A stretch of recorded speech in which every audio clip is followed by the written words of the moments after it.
नमस्कार, आप देख रहे हैं बेबाक। मैं अभिसार शर्मा।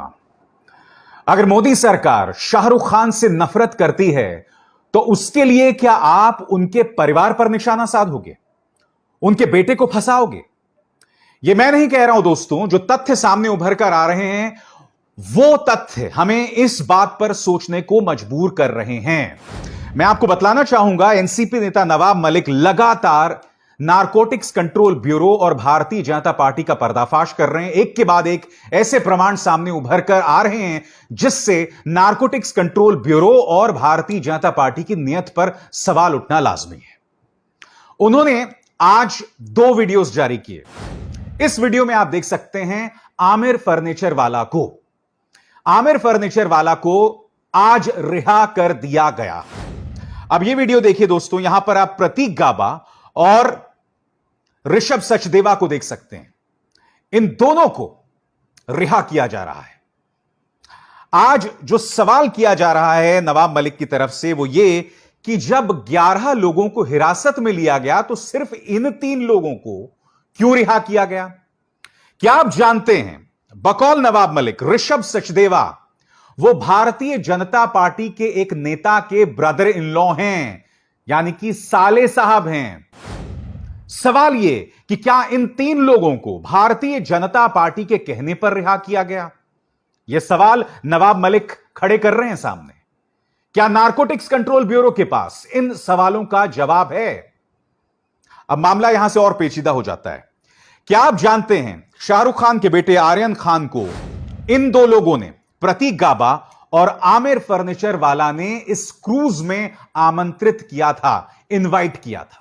तो अगर आर्यन खान को प्रतीक गाबा और आमिर फर्नीचर वाला ने इस क्रूज में आमंत्रित किया था तो इन्हें इतनी जल्दी क्यों रिहा कर दिया नारकोटिक्स कंट्रोल ब्यूरो ने?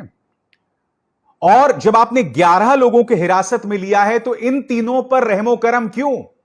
ये मुद्दे नवाब मलिक अपने प्रेस कॉन्फ्रेंस में उठा रहे हैं। मैं चाहता हूं आप देखें। हमारा सीधा सवाल एनसीबी से है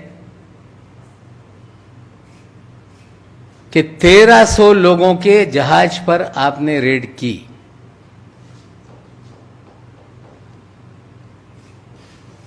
रेड आपकी 12 घंटे तक चली। उसमें आपने 11 लोगों को सिलेक्ट करके आपने डिटेन किया। डिटेन करने के बाद आपने इन सभी लोगों को एनसीबी के कार्यालय में पूछताछ के लिए लाया।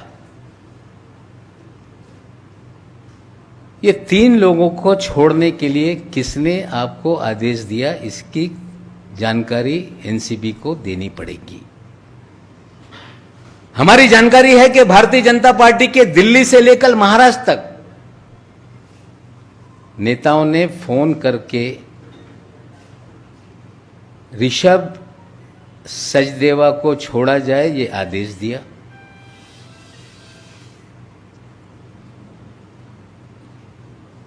आमिर फर्नीचर वाला को छोड़ा जाए ये आदेश दिया। प्रतीक गाबा को छोड़ा जाए ये आदेश दिया गया। एनसीबी बताए, अगर 1300 लोगों में 11 ही लोगों को डिटेन किया गया तो 3 लोगों को क्यों छोड़ा?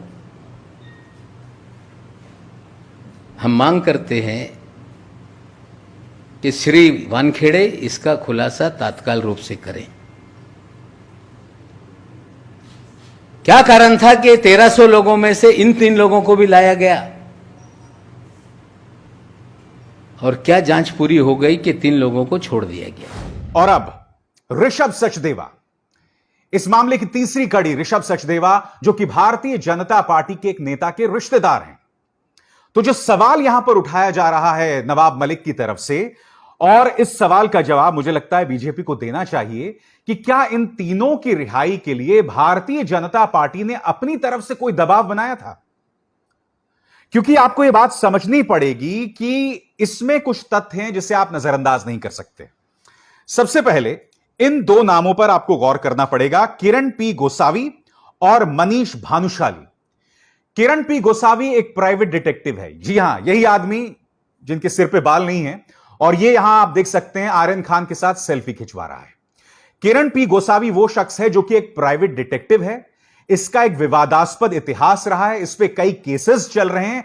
फिर भी यह नारकोटिक्स कंट्रोल ब्यूरो की टीम में था। और अब यह दूसरा चेहरा देखिए, मनीष भानुशाली। यह आदमी तो भारतीय जनता पार्टी का नेता है, बावजूद इसके यह आदमी रेड पे गया था, और ना सिर्फ रेड पर गया था बल्कि यह तमाम लोगों के हाथ पकड़ के जो है नारकोटिक्स कंट्रोल ब्यूरो में ले जा रहा था। अब यह वीडियो देखिए दोस्तों, इसमें आप देख सकते हैं मनीष भानुशाली जो हैं, जो कि भारतीय जनता पार्टी का एक नेता है, वो नारकोटिक्स कंट्रोल ब्यूरो में घुस रहा है। यह देखिए।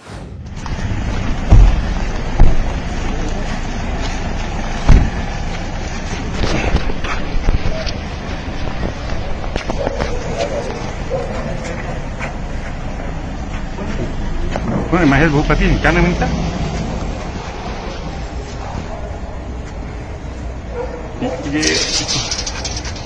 ये तो वही है ना सर, थोड़ा सा हटिए सर। हाँ हाँ हाँ हाँ ठीक है, हम लोग दूर से ही ले ले।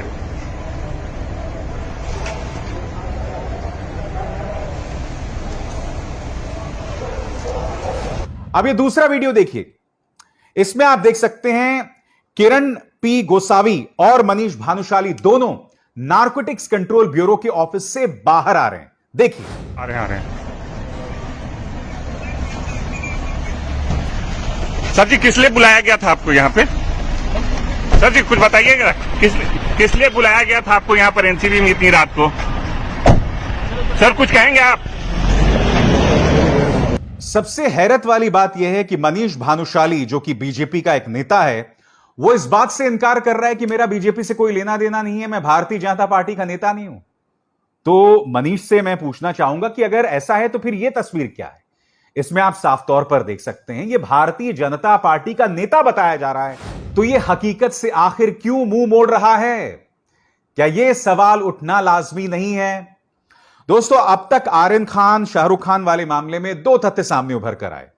पहली बात, नारकोटिक्स कंट्रोल ब्यूरो की जो टीम थी, जब वो छापे मारने गई तो उसमें बीजेपी का एक नेता था। किरण पी गोसावी एक प्राइवेट डिटेक्टिव था जो कि बीजेपी का करीबी था।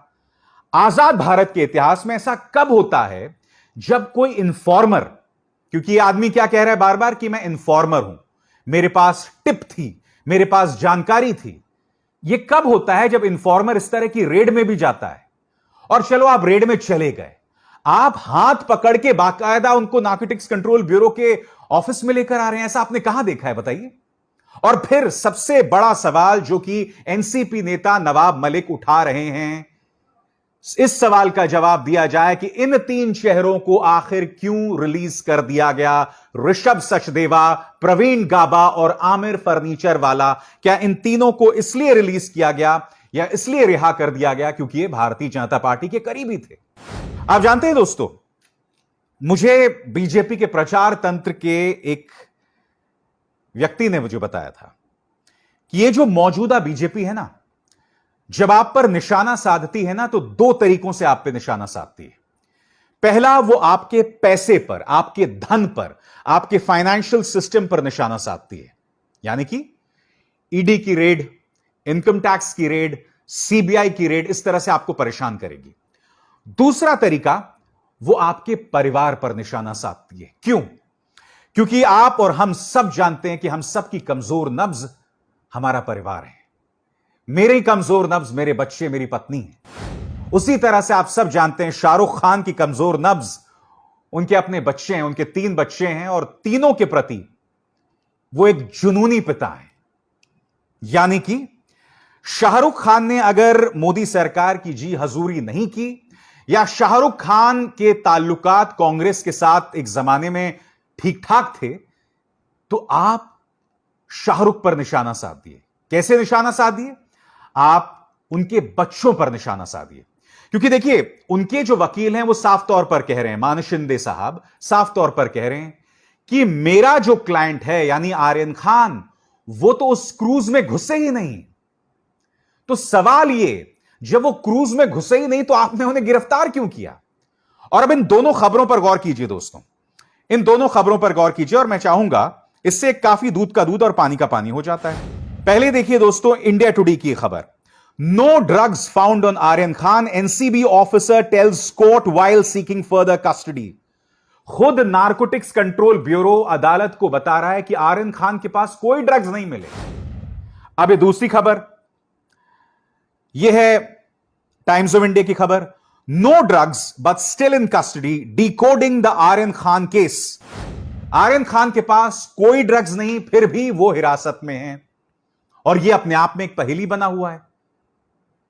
आज एक सवाल उठना लाजमी है कि आर्यन खान के पास ड्रग्स नहीं मिलते हैं, और आपने उन्हें हिरासत में लेकर रखा हुआ है। और दूसरी तरफ ये जो 3 चेहरे हैं, आमिर फर्नीचर वाला, ऋषभ सचदेवा और प्रवीण गाबा, ये तीनों चेहरे जो हैं वो उन 11 लोगों में थे जिन्हें हिरासत में लिया गया था, और रहस्यमय कारणों से तीनों को रिहा कर दिया जाता है।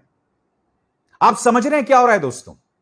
इससे पहले भी आप जानते हैं सुशांत सिंह राजपूत की आत्महत्या के मामले में रिया चक्रवर्ती और उनके परिवार को पूरा बर्बाद कर दिया गया था गोदी मीडिया की काल्पनिक कहानियों के आधार पर। आज तक इनके पास ऐसा कोई प्रमाण नहीं है कि रिया चक्रवर्ती ने सुशांत सिंह राजपूत की जिंदगी बर्बाद कर दी या उनके पैसे जो हैं उनसे गलत तरीके से ऐंठ लिए। अब तक यह प्रमाणित नहीं हो पाया है।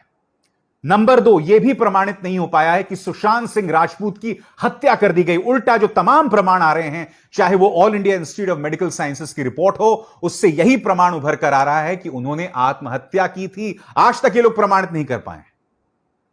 मगर इसके एवज में इन्होंने क्या किया?